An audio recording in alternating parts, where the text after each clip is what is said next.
हो महादेवा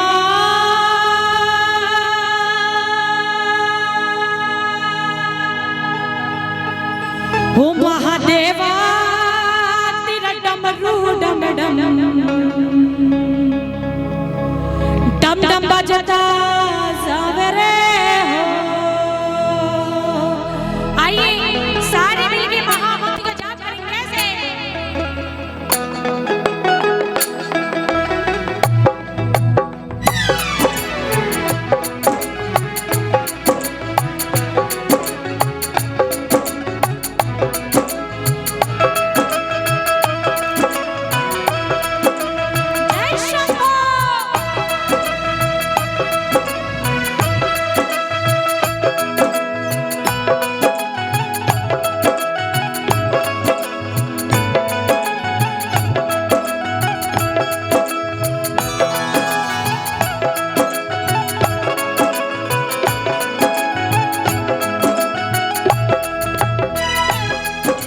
सबदाना रखवाला उसी पे जी डमरुआ वाला जी डमरुआ वाला ऊपर कैलाश रहना भोलेनाथ जी।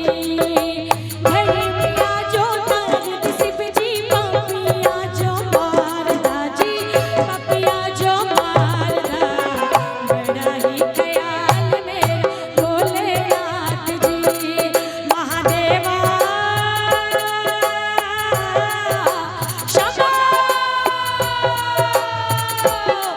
महादेवा तेरा डमरू डम डम डम बजता जागरे हो। महादेवा तेरा डमरू डम डम बजता जागरे हो। ओम नमः शिवाय शंभु ओम नमः शिवाय ओम नमः शिवाय शंभु ओम नमः शिवाय। क्या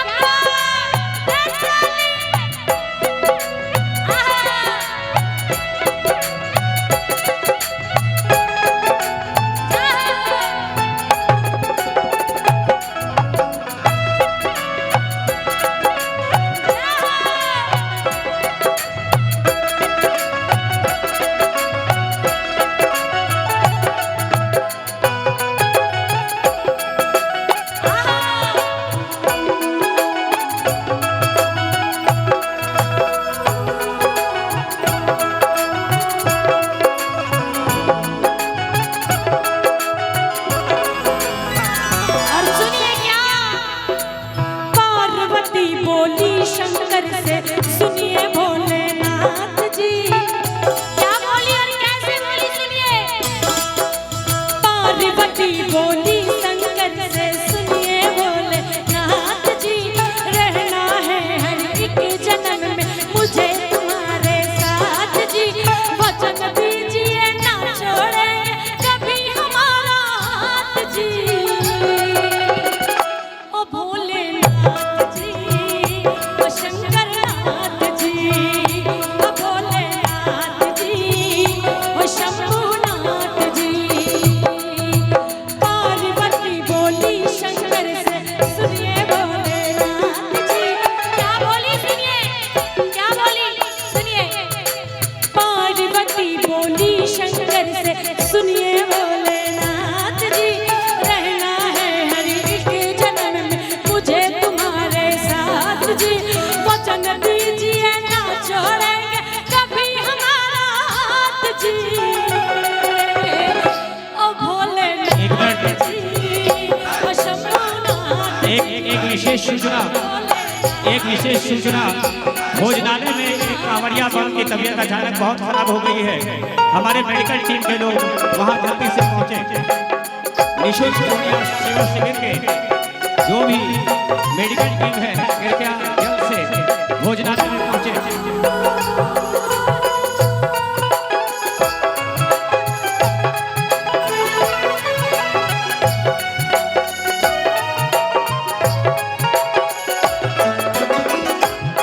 कृपया 1 मिनट बंद कर दें, 1 मिनट बंद करें। एम्बुलेंस ड्राइवर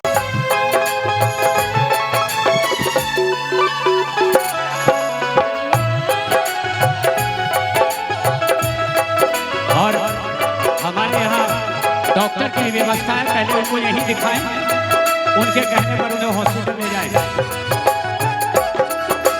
जय शंभो।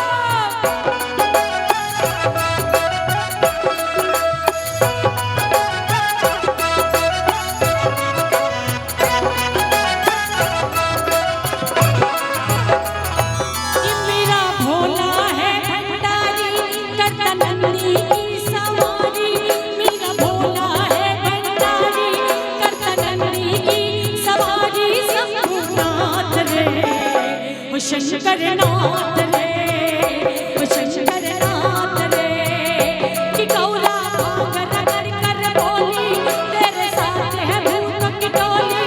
गौरा भाग रगड़ कर बोली, तेरे साथ है भूत की टोली। मेरे नाथ रे, ओ शंभू नाथ रे, शोले नाथ रे, भोले नाथ रे, ओ शंभू नाथ रे,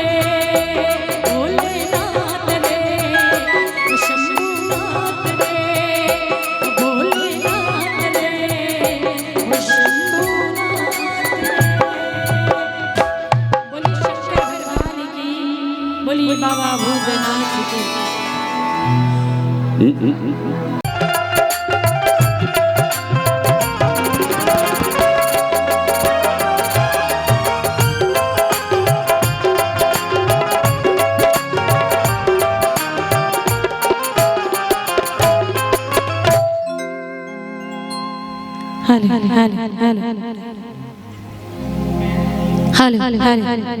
बोली सच्चे दरबार की।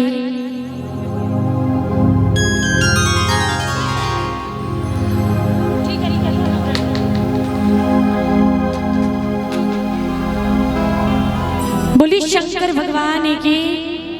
बोलिए बाबा भूतनाथ की। आइए फिर से इस दरबार में हाजिरी लगाने का मौका मिला है। निःशुल्क पूर्णिया सेवा शिविर, जितने कवरिया सुल्तानगंज से जल लेके बाबा की नगरी की ओर जा रहे हैं, सभी को मेरा प्रणाम है। सभी की यात्रा मंगलमय हो, बाबा का दर्शन अच्छे से हो जाए। आइए एक बार जयकारा लगाते हैं देवघर वाले का। बोलिए सच्चे दरबार की। बोलिए।